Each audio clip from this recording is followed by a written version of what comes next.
જય શ્રી કૃષ્ણ. સર્વ વૈષ્ણવોને મારા ભગવત સ્મરણ.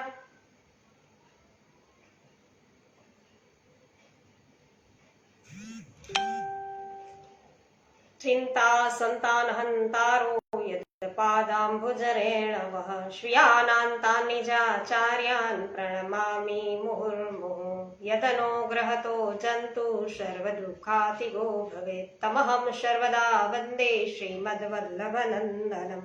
અજ્ઞાનતિમિરાન્ધસ્ય જ્ઞાનાંજનશલાકયા ચક્ષુરુન્મિલિतं મેન તસ્मै શ્રીગુરવે નમઃ. નમામિ હૃદયે શેષે લીલાક્ષિરાબ્ધિશાયિનમ લક્ષ્મી સહસ્રલીલાભિષેવ્યમાનમ કલાનિધિમ ચતુર્ભિશ્ચ ચતુર્ભિશ્ચ ચતુર્ભિશ્ચ ત્રિભિસ્તથા ષડભિર્વિરાજતે યોષૌ પંચધારદયે. શ્રી ગોવર્ધનનાથ કી જય. શ્રી વલ્લભાધીશ કી જય. શ્રી ગુસાઈજી પરમ દયાલ કી જય. શ્રી ગોકુલનાથ કી જય. શ્રી હરિરાયજી મહાપ્રભુની જય. ઉત્સવ કે નાયક શ્રી બાલકૃષ્ણલાલ પ્યારે કી જય.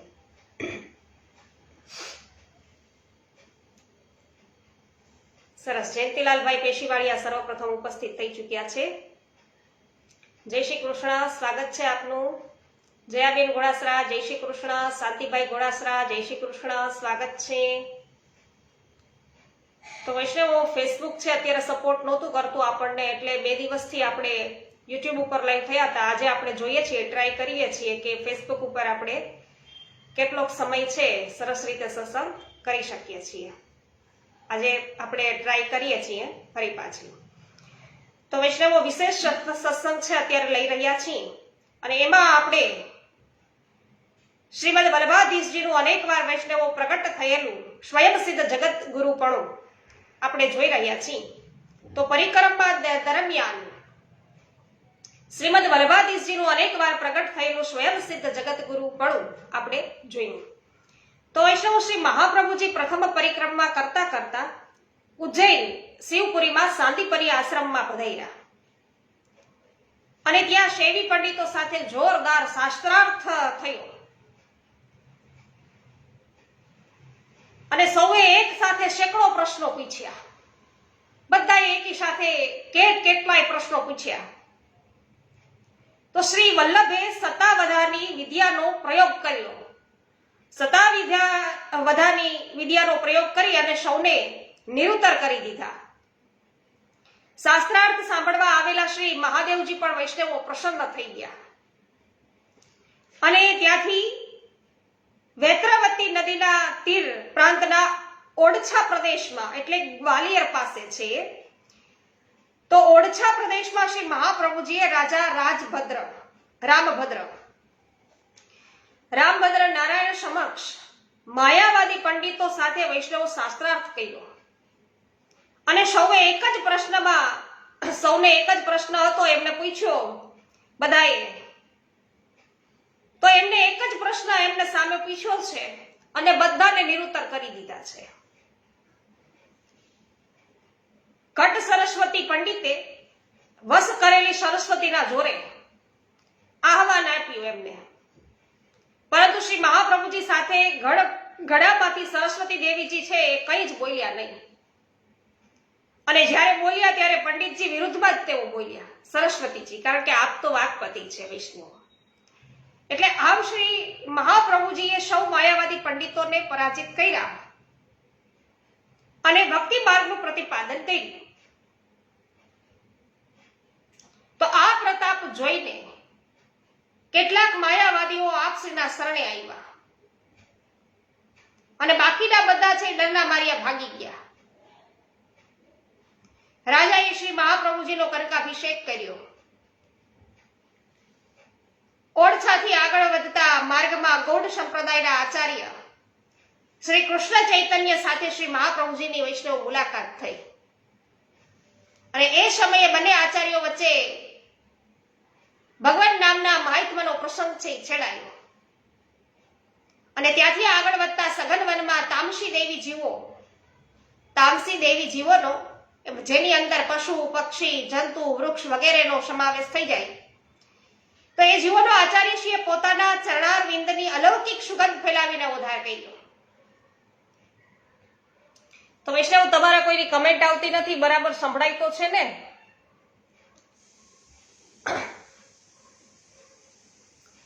કોઈને સંભળાતું ન હોય એવું લાગતું હોય તો જતા રહેજો, એટલે મને ખ્યાલ આવે કે નથી સંભળાતું એમ. તો આ રીતે વૈષ્ણવો અનેક સ્થળેથી આગળ વધતા શ્રી વલ્લભ પોતાને વતન કાકરવાડ આવી પહોંચ્યા અને આપના પિતૃપક્ષના સૌ પરિવારજનો એકબીજાને મળીને હરખાયા. થોડા દિવસોમાં વિશ્રામ પછી ત્યાંથી આગળ વધીને હવે શ્રી વલ્લભ તિરુપતિમાં શ્રી લક્ષ્મણ બાલાજીના દર્શને પધારવાના છે. એવું જ્યારે માતા ઇલમાગારુજીએ જાણ્યું ત્યારે એમણે પણ ભગવાન શ્રી વેંકટેશજીના દર્શન કરવાની ઈચ્છા છે પ્રગટ કરી. તો માતાજીએ દર્શન કરવાની છે ઈચ્છા વ્યક્ત કરી છે શ્રી વલ્લભ સમક્ષ, અને શ્રી વલ્લભે પ્રેમથી માતાજીને સાથે લઈ લીધા. એમનું ધ્યાન રાખવા માટે બંને પુત્રીઓ સુભદ્રા અને સરસ્વતી એ શ્રી વલ્લભની બે બહેનો છે, સુભદ્રાજી અને સરસ્વતીજી, એ પણ સાથે થઈ ગઈ. તો બંને બહેનોનું ધ્યાન રાખવાના બહાના હેઠળ બંને ભાઈઓ પણ આ યાત્રામાં છે જોડાઈ ગયા. માતાજી ત્રણેય પુત્રો, બંને પુત્રીઓ અને નણંદના 4 પુત્રોના સગામાં યાત્રાર્થે છે સાથની અંદર સંગાથમાં નીકળી પડ્યા. એમનો હરખ વૈષ્ણવ માતો નહોતો. કાકરવાડથી નીકળ્યા પછી માર્ગમાં અનેક વિદ્વાન પંડિતો સાથે શ્રી વલ્લભને વાદ વિવાદ કરવો પડ્યો અને ત્યાંથી આગળ વધી હાલના બેજવાડા થઈ સૌ મંગલગીરી પધાર્યા અને ત્યાં મંગલગીરીની પરિક્રમા કરીને પર્વત પર બિરાજી રહેલા શ્રી પન્ના નૃસિંહજી ભગવાનને શ્રી વલ્લભે પન્નો સિદ્ધ કરી અને આરોગાવ્યો. તો જાતે છે એ પન્નો સિદ્ધ કરાવ્યો અને પ્રભુને આરોગાવ્યો. ત્યાર પછીના સ્થળે શ્રી વલ્લભે વિદ્વાનો સાથે શાસ્ત્ર ચર્ચા કરી.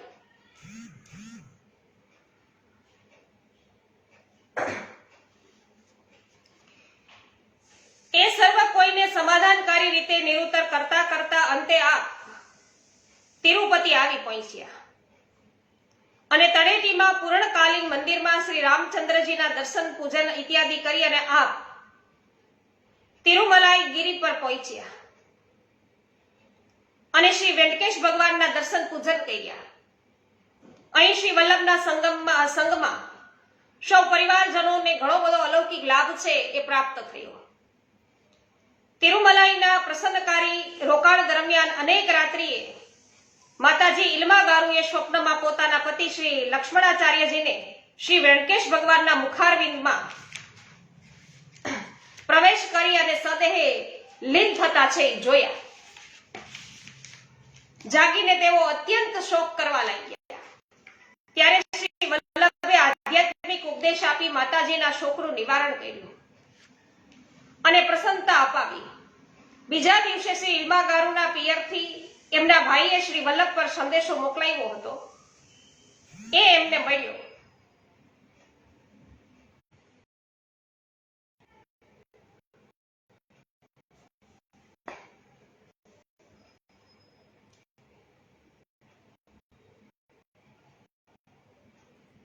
તમને સમજાતું હોય, સંભળાતું હોય તો અવશ્ય મને વોટ્સએપ ઉપર કમેન્ટ કરી દેજો, એટલે મને અત્યારે ખ્યાલ આવી જાય.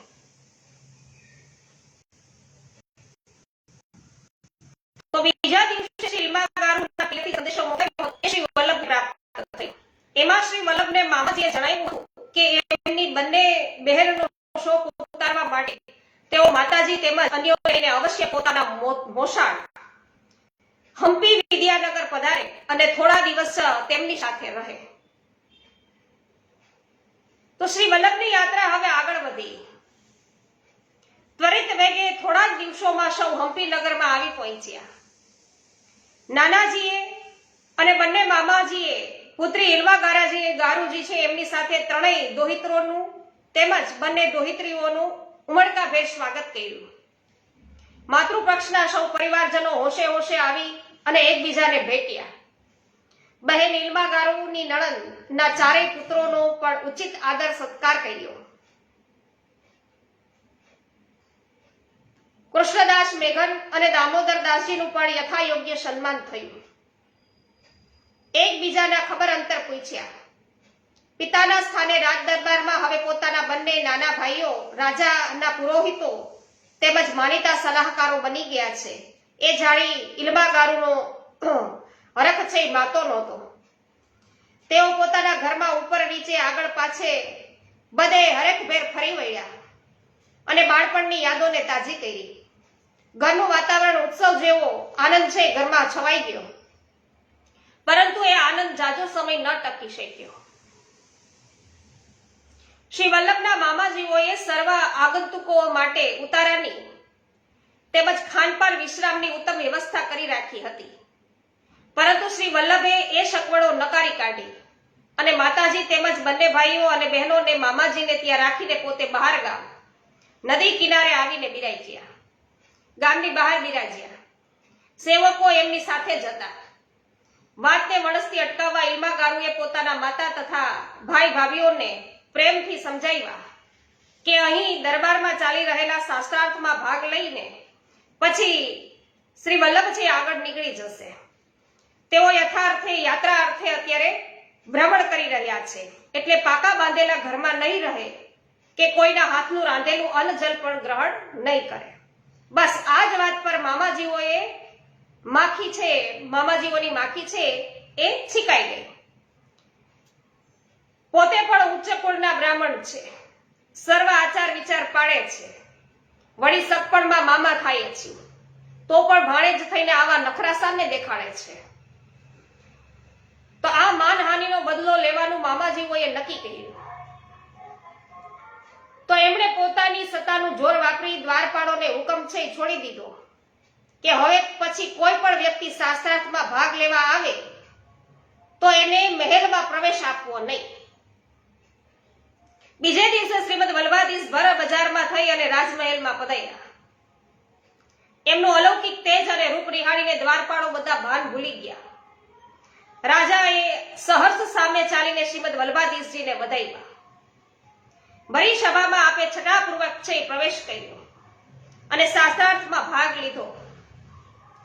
સાંકર મતના શ્રી વિદ્યાતીર્થજીને આપે સૌથી પ્રથમ આહવાન આપ્યું. વાદ વિવાદ વૈષ્ણવો શરૂ થયો. હે બાલ સરસ્વતીજી, આપનું આહવાન અમને મંજૂર છે.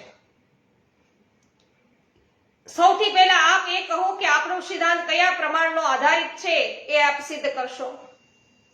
કયા પ્રમાણોના આધારે તમે છે એ સિદ્ધ કરશો તમારો મત? વિદ્યાતીર્થજીએ આવું પૂછ્યું. અમે શબ્દ પ્રમાણને જ માનીએ છીએ એમ શ્રી વલ્લભે કહ્યું. તો પૂછે છે કે કેમ? જો આપણે શબ્દના બદલે પ્રત્યક્ષ પ્રમાણોથી બ્રહ્મનો વિચાર કરીએ છીએ તો ઇન્દ્રિયો એવં અંતઃકરણની ખામીઓના કારણે બ્રહ્મ સાચું જ્ઞાન નથી થઈ શકતું. અને શબ્દ ઉપરાંતના જેટલા પણ પ્રમાણ છે એ સર્વ પ્રત્યક્ષોપજીવી છે. તેથી અમે એમને નથી સ્વીકારતા. હા, લૌકિક વિષયોની ચર્ચા કરવી હોય તો એનો ઉપયોગ કરી શકીએ છીએ. લૌકિક વિષયોની ચર્ચા કરવી હોય તો કરી શકાય એમ. কিন্তু જ્યારે બ્રહ્મનો નિર્ણય કરવાનો હોય ત્યારે મુખ્ય એક જ પ્રમાણ સ્વીકૃત કરી શકીએ છીએ અને એ છે શબ્દ પ્રમાણ. શબ્દ પ્રમાણમાં આપ કયા કયા પ્રમાણોને સ્વીકારો છો? આવો બીજો પ્રશ્ન કર્યો. તો કહે છે કે વેદાહ શ્રી કૃષ્ણ વાક્યાની બ્રહ્મસૂત્રાણી ચૈવહિ સમાધિ ભાષા વ્યાસસ્ય પ્રમાણમ તત ચતુષ્ટયમ. વેદ ગીતાજીમાં ભગવાન શ્રી કૃષ્ણ કહેલા વાક્યો, બ્રહ્મસૂત્ર અને શ્રીમદ ભાગવતમાં પ્રયુક્ત કરવામાં આવેલી શ્રી વેદવ્યાસજીની સમાધિ ભાષા, આ 4 શબ્દ પ્રમાણ અમને સ્વીકાર્ય છે.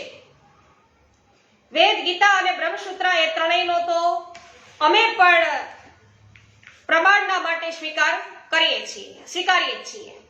કીધું શ્રીમદ ભાગવત તો 18 પુરાણોમાંથી એક છે, અષ્ટાદશ પુરાણોમાંથી એક છે. તો અન્ય 17 પુરાણો ન સ્વીકારતા આપે ફક્ત ભાગવતને જ કેમ સ્વીકાર્યું? આમ શ્રી મહાપ્રભુજીને પ્રશ્ન પૂછ્યો. એટલે વેદનો અર્થ આમ તો સર્વ પુરાણોમાં પ્રતિષ્ઠિત જ છે. પુરાણો વેદના અર્થનો પ્રકાશ કરે છે. જેમ વેદોમાં અગ્નિહોત્રાદિ 5 યજ્ઞ કહ્યા છે, એમ પુરાણોમાં ભક્તિ સહિત 5 પુરુષાર્થ કહ્યા છે. છતાં શ્રીમદ ભાગવત પુરાણમાં સત્પુરુષો માટે કપટ રહિત ધર્મનો, ભક્તિનો માર્ગ છે બતાવવામાં આવ્યો છે. શ્રીમદ ભાગવત વેદરૂપી કલ્પવૃક્ષનું પરિપક્વ સુમધુર રસયુક્ત ફળ છે. તો વૈષ્ણવો, આપણે જે પુરુષોત્તમ સહસ્ત્રનામ બપોરના સમયે જે લીધું, આ પૂરેપૂરું પુરુષોત્તમ સહસ્ત્રનામ છે, આપણે એક પછી એક રોજે રોજ લેતા ગયા દરેક અધ્યાયોને. તો વૈષ્ણવો, અહીંયા શું કહે છે કે વેદરૂપી કલ્પવૃક્ષનું પરિપક્વ સુમધુર યુક્ત રસયુક્ત ફળ આ શ્રી ભાગવત છે. અને ભાગવતનું જે ફળ છે, ભાગવત જે ફળ છે એનો રસ છે એ સાક્ષાત પુરુષોત્તમ સહસ્ત્ર નામ છે વૈષ્ણવો. તો શ્રી વેદવ્યાસજીએ શ્રીમદ ભાગવતની રચના પશ્ચાત જ શ્રી હરિના ગુણગાન છે એ ગાવાથી પરમ શાંતિ અને સંતોષ પ્રાપ્ત એમને થયા હતા વેદવ્યાસજીને. તેથી સર્વ પુરાણોમાં શ્રીમદ ભાગવત છે એ વિશેષ આદરને યોગ્ય છે. ઉપરાંત વેદ, ગીતાજી અને બ્રહ્મસૂત્રોનો વિસ્તાર શ્રીમદ ભાગવતમાં છે. તો એટલા માટે અમે શ્રીમદ ભાગવતને ચતુર્થ પ્રમાણ તરીકે સ્વીકારીએ છીએ. ઠીક છે, અત્યાર સુધીનો વિવાદ ફક્ત પ્રથમ 3 પ્રમાણોના આધાર પર થતો હતો, କିନ୍ତୁ અમને આપનું આ ચતુર્થ પ્રમાણ પણ મંજૂર છે. આપણા વિવાદમાં અમે એનો પણ આધાર છે એ માન્ય રાખીશું. તો હવે આપને વાદનો પ્રારંભ છે આપણે કરીએ. શુભસ્ય શીઘ્રમ એટલે કે તરત જ વાદ છે એની હવે શરૂઆત થાય છે. શુભ. તો વિદ્યાતીર્થજીએ પૂછ્યું કે બ્રહ્મનું સ્વરૂપ કેવું છે? તો વૈષ્ણવ, આખો વિડીયો ખૂબ સુંદર રીતે આપણે યુટ્યુબ ઉપર અપલોડ કર્યો છે કે બ્રહ્મનું સ્વરૂપ શું છે, શબ્દ બ્રહ્મ શું છે. તો વૈષ્ણવો, અવશ્ય છે આપણે જાણવું જોઈએ જો આપણે ભક્તિ માર્ગમાં આગળ વધી રહ્યા હોઈએ તો. તો બ્રહ્મનું સ્વરૂપ આનંદમય રસમય છે, આનંદ રસમય છે, આનંદથી ભરપૂર છે. તો શ્રુતિ કહે છે કે આનંદ બ્રાહ્મણો રૂપમ યાદ રહે. અહીં આનંદ પદ એ આકાર સાથે સંબંધિત છે. કોની સાથે સંબંધિત છે? આકાર સાથે. તો આપને આ જ શ્રુતિના પ્રમાણથી જણાય છે કે બ્રહ્મ અગમ્ય છે. કોઈ ઇન્દ્રિય દ્વારા આપણે એને જાણી શકતા નથી અને જોઈ પણ શકતા નથી એવું આપનું માનવું છે. આપ શ્રુતિઓનો ગહન અભ્યાસ કરશો તો જણાશે કે અનેક શ્રુતિઓ એમ કહે છે કે બ્રહ્મ ઇન્દ્રિયો દ્વારા ગમ્ય છે. શ્રુતિઓએ બ્રહ્મનું નિરૂપણ કરતા એમ કહ્યું છે કે બ્રહ્મ નિર્વેશ એવં નિર્ધર્મક છે અને એટલા જ માટે એ અગમ્ય છે. તો શ્રુતિઓ પરસ્પરમાં વિરુદ્ધ વાતો શા માટે કહે છે? તો આ આપની કલ્પના માત્ર છે. આપનું કહેવું અસંબદ્ધ છે, અસંગત છે. શ્રુતિઓમાં ભેદ જ નથી, શ્રુતિઓમાં ભેદ છે જ નહીં. વેદ સાક્ષાત શબ્દ બ્રહ્મ છે. એ સ્વયંના વચનોને બાધા કરે એ તો સર્વથા અસંભવિત છે. જો કોઈ મનુષ્ય એમ કહે કે એની માતા વાંઝળી છે તો શું એ ઉચિત કહેવાય? પોતે એના પુત્ર હોય, પોતે એમની પુત્રી હોય અને એમ કે મારી માતા વાંઝળી છે, તો એ કઈ રીતે વિધાન છે સત્ય થઈ શકે? જો એની માતા વાંઝળી છે તો એ કેવી રીતે પેદા થયો? તો એ જ રીતે વેદ પોતાના જનકને મિથ્યા કેવી રીતે કહી શકે? તો તો શ્રુતિઓ તો ઢોલ પીટી પીટીને કહે છે કે બ્રહ્મ સધર્મક છે, સાકાર છે. તો શ્રુતિઓ બ્રહ્મને નિર્વેશ અને નિર્ધર્મક કેમ નિરૂપિત કરે છે? આ તો આપણો ઉચ્ચતનીય તર્ક છે. જો બ્રહ્મ સર્વથા નિર્વિશેષ એવં નિર્ધર્મક હોય તો વેદ દ્વારા એનું નિરૂપણ જ કેવી રીતે થઈ શકે? કેમ કે લક્ષણ વગર નિરૂપણ કરવું તો અશક્ય છે. અને વેદોએ તો બ્રહ્મનું નિરૂપણ કર્યું છે. તો આટલા જ માટે એવું સિદ્ધ થાય છે કે બ્રહ્મ સવિશેષ એવં સધર્મક છે, સાકાર છે. આ જ વાત ગીતાજીમાં કહી છે કે દિવ્યમ દદામી તેજસ્સુ પશ્ય મે યોગ મેશ્ચરમ. જો આપ આ વાક્યથી સહમત નથી, જો આપ આ વાક્યથી સહમત થતા નથી, તો વ્યાપકતા રૂપ ધર્મ કે જેનાથી બ્રહ્મ સિદ્ધ થાય છે એને નહીં માનવાથી બ્રહ્મત્વની હાનિ નો પ્રસંગ છે એ આપના ગળામાં આવી પડે છે. એટલા માટે બહુ જ સમજી વિચારને વાત કરજો. આચાર્યજી સમજાયું. તો આપ કહો છો એવું સાકાર બ્રહ્મ અથવા પરમાત્મા કે કોણ છે? સાકાર બ્રહ્મ અથવા પરમાત્મા કોણ છે એવો પ્રશ્ન કર્યો. પરાકાષ્ઠાને પ્રાપ્ત કરી ચૂકેલા પરબ્રહ્મ પુરુષોત્તમ શબ્દથી ઓળખનારા, જે ઓળખાઈ રહ્યા છે, ઓળખાનારા અને માતા યશોદાજીએ પોતાના ખોળામાં લઈને જેમને રમાડ્યા છે એવા શ્રી કૃષ્ણ જ પરમાત્મા છે. આ વિષયમાં અનેક પ્રમાણો ઉપલબ્ધ છે. તમારી ઈચ્છા હોય તો સંભળાવીએ. તો પરબ્રહ્મને તો કોઈ નામ અથવા રૂપ નહીં હોવું જોઈએ એવું આપની મતિ કહે છે. જો પરબ્રહ્મને કોઈ નામ અથવા રૂપ ન હોય તો આપ જેવા માયાવાદીને બ્રહ્મનો બોધ કેવી રીતે થાય? અમે માયાવાદી નથી, અમારો પણ બ્રહ્મવાદ જ છે. અસત્ય સર્વથા અસત્ય. જો આપ બ્રહ્મવાદી હો તો વેદની શ્રુતિઓના અર્થની તોડફોડ કરી છોડી દો.